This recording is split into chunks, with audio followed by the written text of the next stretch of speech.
आदिवासी, अनुसूचित जाति एवं अनुसूचित जनजाति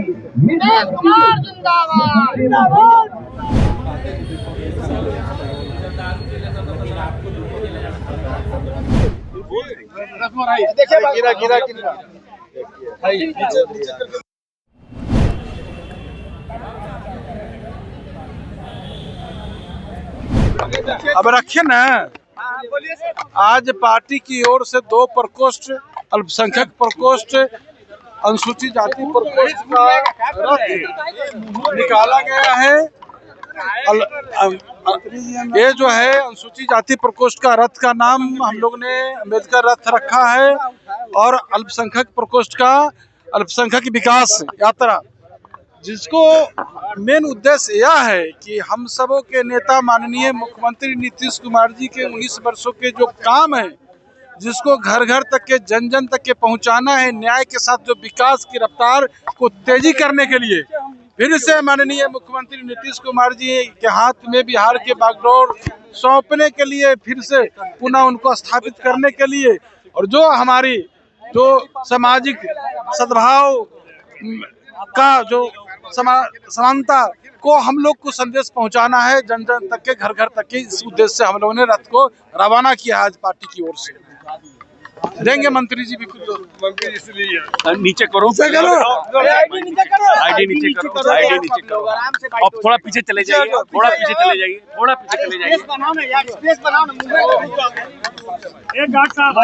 कैमरा में भी रथ है अल्पसंख्यक विकास यात्रा। क्या लगता है कि जो समीकरण है आरजेडी का, उस समीकरण को तोड़ने में जेडीयू की भूमिका क्या होगी? देखिए, आरजेडी मुसलमान किसी की बाप के बपौती तो है नहीं कि आरजेडी का है या किसी और का है। हमने, हमारी सरकार ने, माननीय मुख्यमंत्री ने जिस तरह से बिहार के हर वर्ग, मैं सिर्फ अल्पसंख्यक की बात नहीं कर रहा हूँ, अक़लियत की बात नहीं की, जिस तरह से उन्होंने काम किया है, तो मुझे तो चाहिए ना कि हमारे जितने पार्टी के कार्यकर्ता हैं, नेता हैं, इस बात को अपने मुसलमानों के बीच में पहुँचाएं कि हमारा हमदर्द कौन है। हमारा हमदर्द कौन है? 20 साल के, 18 साल से 19 साल के इतिहास में जितनी योजनाएं अक़लियतों के लिए की गई, आज तो आज़ादी के बाद सही, अब 30-35 साल सियासी जिंदगी गुजारते मुझे भी हो गया, लेकिन मैंने नहीं देखा आज जो आप कुछ देख रहे हैं अक़लियत के फलाह बहबूद के लिए काम नीतीश कुमार ने किया है। तो हम अपने कौम के लोगों के बीच में बताएं कि हमारा हमदर्द कौन है, और इसको बताना जरूरी है। इनफैक्ट ये है कि हम लोग को जितना नीतीश कुमार ने मुसलमानों के लिए काम किया था, हमारी भी जिम्मेदारी, मैं अपने आप को कह रहा हूँ कि हम लोगों ने अपने कौम तक नहीं पहुँचाया। इसका मकसद, इस यात्रा का मकसद है कि नीतीश कुमार जी के द्वारा, बिहार सरकार के द्वारा जितनी भी योजनाएं चलाई जा रही हैं अक़लियतों के लिए, जन जन तक, कौम के हर एक घर घर तक पहुँचाए, ताकि समझ में उनका है कि आपका हमदर्द कौन है, आपका मुहाफिज कौन है, आपके मुस्तकबिल के बारे में कौन सोचता है। इसी बुनियाद पे ये रथ यात्रा भी निकाला जाएगा। प्रदेश के अध्यक्ष जो है वो अपनी टीम के साथ जाएंगे। हम आपके चैनल के माध्यम से बिहार सरकार को, माननीय नीतीश कुमार जी को मुबारकबाद देते हैं, जिस तरह से वो काम कर रहे हैं, हर वर्ग के काम कर रहे हैं, वो वाकई मुबारकबाद के मुस्तहक है। हम मुसलमानों की भी जिम्मेदारी होती है कि हम पहचाने कि हमारा हमदर्द कौन है। मतलब पहले जो हमदर्द का टॉनिक सिंकारा हुआ करता था, अब नीतीश नहीं, सिंकारा भी अलग ही है, बिल्कुल सिंकारा तो कुछ भी नहीं है। वो हमदर्द का टॉनिक सिंकारा ये आपका मीडिया का एक लैंग्वेज होता है। लेकिन आप बता दिए ना, आप भागलपुर के दंगाइयों को जेल के सलाखों में कौन भिजवाया, और भागलपुर के दंगाइयों को सम्मान किसने किया था? भागलपुर में 3 से 4 हजार, 5 हजार परिवारों को 5-5 हजार रुपया आज भी पैसा मिल रहा है, वो कौन दे रहा है?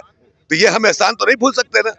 हम कातिलों को जेल में भेजते हैं, आप कातिलों को सम्मान करते हैं। यही फर्क है नीतीश कुमार में, हमारे में, आरजेडी में। तो हम इस बात को अपने कौम तक पहुंचाएं, ताकि कुछ गलतफहमियां लोगों ने पैदा कर दी है कि भारतीय जनता पार्टी के साथ रह के नीतीश कुमार, ऐसा कुछ नहीं। 18 साल 19 साल में 2-2.5 साल हटा दीजिए, बाकी तो भारतीय जनता पार्टी के साथ रहकर नीतीश कुमार ने अक़लियतों का भला बहबूद काम किया। तो हमें बताना पड़ेगा, नीतीश कुमार हमारी अपनी आइडियोलॉजी के बुनियाद पे सरकार चलाते हैं, और कोई भेदभाव नहीं है। इसी बुनियाद पे ये एक अच्छा कदम है। मैं प्रदेश अध्यक्ष जो हमारे हैं अशरफ अंसारी, जो अक़लियत के प्रदेश अध्यक्ष है, मैं इनको मुबारकबाद दे रहा हूँ कि ये कारवां लेके चलें, और हर घर तक ये पैगाम नीतीश कुमार जी का, सरकार की योजनाओं का पहुँचना चाहिए।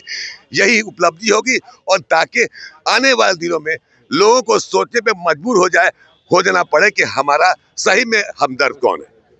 के दौर में पूरे देश और बिहार में खास करके SC/ST समाज के जो भी लोग हैं NDA के साथ हैं, नीतीश कुमार जी के साथ है। 2025 फिर से नीतीश, 2025 225। विपक्ष तो लगातार कह रही है कि आप लोग अपमान करते हैं अम्बेडकर जी। अरे विपक्ष को समझना चाहिए, अपने गिरेबान में झांक कर देखना चाहिए।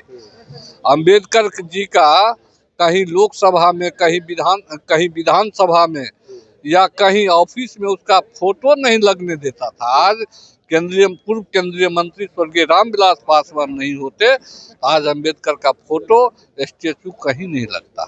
ये कांग्रेस वाले का दोहरी नीति है। उन्होंने माननीय हमारे संविधान निर्माता को अपमानित करने का काम किया है। वो जितना अपमानित किया है NDA सरकार ऐसा कभी नहीं किया। ऐसा तो नहीं है कि तेजस्वी जी की जो माँ बहन योजना है उससे आप लोग घबरा गए हैं इसलिए? अरे भाई, जनता, बिहार की जनता जान रही है ये माँ बहन क्या करेगा। ये अपने माता पिता के कार्यकाल को देखे और पूरे बिहार की जनता उसके मामा के करतूत। गंगा जल फिल्म देखे हैं आप? देखे हैं तो देखिए नारी के साथ क्या कर रहा उसका मामा है।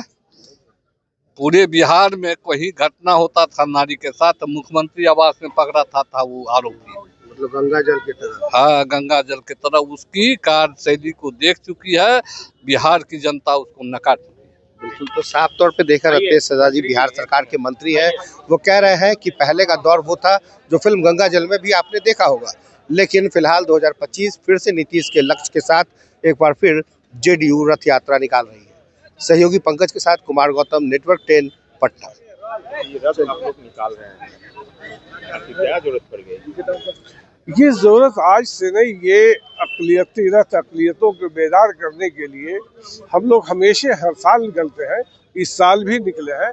और हम लोग नीतीश जी जो विकास का काम किया है बिहार में, जो ईमानदारी के साथ हर धर्म, हर वर्ग, हर समाज के लोगों के लिए उन्होंने किया है और ख़ास तौर से मुसलमानों के लिए उन्होंने जो काम किया है वो एक सराहनीय है।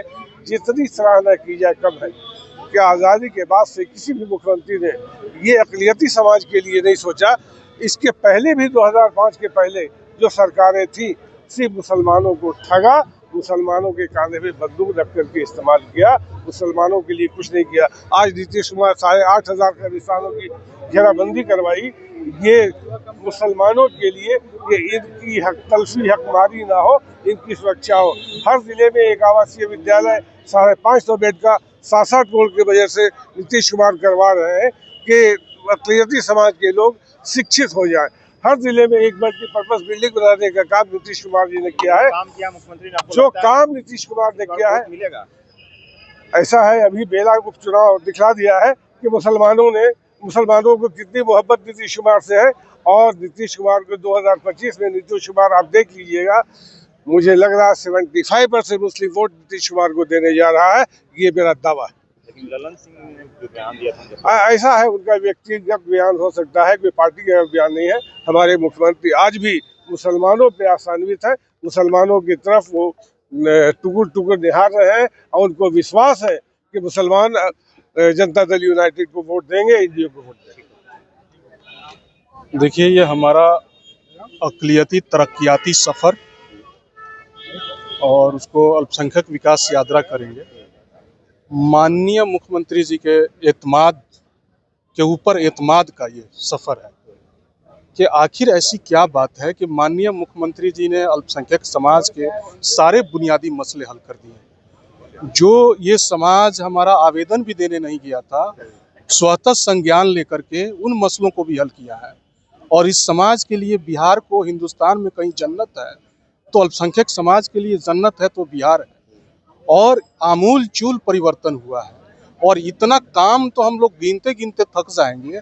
इस समाज के लिए हर तरह की, जो शिक्षा का मसला हो, स्वास्थ्य का मसला हो, कब्रिस्तान का मसला हो, मदरसे का मसला हो, आपका और सारे मसले हों, मैंने सारे बुनियादी मसलों को हल किया है। तो हम लोग मतलब आवाम के बीच में जा रहे हैं और जा कर के लोगों को ये बताना चाहते हैं कि जो दूसरे तथाकथित सेकुलर पार्टियां हैं वो आपको जज्बात का च्युइंगम देती हैं जो आपका पेट नहीं भर सकता है, आपका सिर्फ जबान की स्वाद जो है बदलती है। पर माननीय मुख्यमंत्री जी आपके बच्चों के पैदा होने से लेकर के आपके आखिरी आरामगाह तक यानी कब्रिस्तान में उनको भी बनाते हैं कि वहाँ पे भी फूल पत्ती लगता है, उसकी बाउंड्री हो कि कोई जानवर न घुस जाए, कोई दूसरे लोग कब्जा ना कर लें, और उसमें रास्ता बना होता है, उसमें बिजली लगी हुई है, उसमें पानी लगा हुआ है। आप जा करके अपने आबा अजदाद के मज़ार पे, कब्रों पे फातिया पढ़ सकते हैं और उनके रूह के सुकून के लिए दुआ कर सकते हैं। हमारे बुजुर्ग जो लोग हैं, हमारे आबा अजदाद वहाँ चैन और सुकून से लेटे हुए हैं, और इस तरह का ख्याल रखने वाले हमारे माननीय मुख्यमंत्री श्री नीतीश कुमार जी, जो पर यही हम लोग बताना चाहते हैं कि आखिर ऐसा क्या कमी रह गया हमारे नेता में कि आप लोग उस मात्रा में इनको समर्थन सहयोग नहीं देते हैं जिस मात्रा में जो दूसरे। हम कहना चाहते हैं, उन लोगों को जाकर के बताना चाहते हैं कि आप आकलन कीजिए, अपने बोर्ड का साल दर साल इलेक्शन में आपने जाया किया है, आप उसने मुझका नुकसान किया एक मुश्त वोट दे करके हमको। 2025 में इंशाअल्लाह एकदम 2025 में नीतीश जी की तरक्की और 2025 की जीत पक्की। माननीय अध्यक्ष जी के नेतृत्व में हमेशा जो भी हमारी सभी प्रकोष्ठ है, सभी प्रकोष्ठों का रथ उनके अध्यक्ष के नेतृत्व में राज्यों के विभिन्न कोनों में जा रहा है। और आज हम अनुसूचित जाति जनजाति और अल्पसंख्यक के रथ को माननीय अध्यक्ष जी ने रवाना किया है। हम सब लोग जो अल्पसंख्यक समाज से और अनुसूचित जाति जनजाति समाज के जो लोग हैं, सब लोग उत्साह के साथ इस रवाना यात्रा में हम लोग शामिल हुए हैं।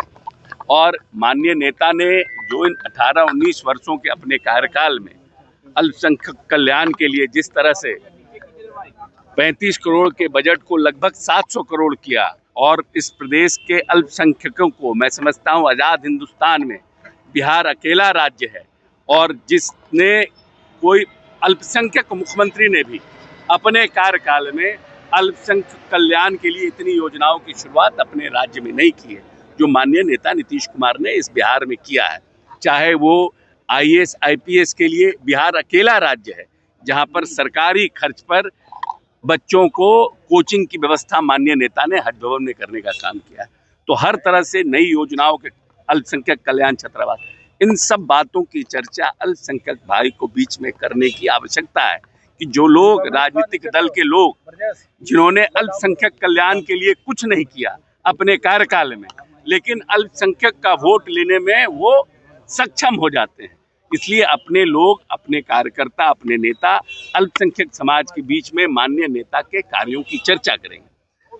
जहाँ तक अनुसूचित जाति जनजाति का सवाल है, तो अंबेडकर जी के सपनों को कैसे माननीय नेता ने इस प्रदेश में साकार किया है, कैसे नई नई योजनाओं की शुरुआत करके आर्थिक, सामाजिक और राजनीतिक रूप से अल्पसंख्यक समाज के नौजवानों को, अल्पसंख्यक समाज के लोगों को किस तरह से सबल किया है, मजबूत किया है, उसकी चर्चा अनुसूचित जाति के विभिन्न टोलों में जाके करेंगे उनके लोगों के बीच। बिहार सीएमओ को क्या बीजेपी के नेता चला रहे और गृह मंत्री अमित शाह चला रहे? तेजस्वी यादव ने आरोप देखिए, ऐसा है कि हर तेजस्वी यादव के बयान को हम रिएक्ट करने के लिए लायबल नहीं है। कोई अधकपारी बात कोई करेगा, कोई आउट ऑफ सेंस कोई बात करेगा, तो कोई जरूरी नहीं कि हर बात पर हम रिएक्ट करें। कह रहे हैं कि जेडीयू के 4 बड़े नेता बीजेपी के संपर्क में हैं। ठीक है, उनको लगता है, जब वो थे तब उनके संपर्क में भी तो बहुत लोग नेता थे। अलायंस पार्टनर के संपर्क में तो नेता होता ही है, इसमें कौन खराब बात है, इसमें कौन गलत बात है। जब हम अलायंस जिसके साथ करते हैं उनके साथ संपर्क में तो लोग रहता ही है, इसमें कौन नई बात है। जब आरजेडी थे तो आरजेडी के संपर्क में भी लोग थे, तो कौन सा नई बात। मुख्यमंत्री नीतीश कुमार की नाराजगी की भी बात सामने आ रही है। कहीं कोई नाराजगी का कहीं कोई सवाल है। लोग मजबूती के साथ 225 सीट, खुद तेजस्वी जी को जीतना इस बार मुश्किल होगा, ये माहौल बनेगा इस प्रदेश में आने वाले समय। Thank you. गोल, जहां 27 वर्षों के सफर में 17,000 से भी अधिक छात्रों ने डॉक्टर एवं इंजीनियर बनकर भरे सफलता की ऊंची उड़ान, जहां साधारण छात्र भी झारखंड टॉपर्स बनकर बना रहे इतिहास। दूरदर्शी शिक्षाविद श्री विपिन सिंह के मार्गदर्शन में मेडिकल एवं इंजीनियरिंग के लाखों छात्रों के लिए आशा की किरण के रूप में गोल, नेशंस लीडिंग इंस्टीट्यूट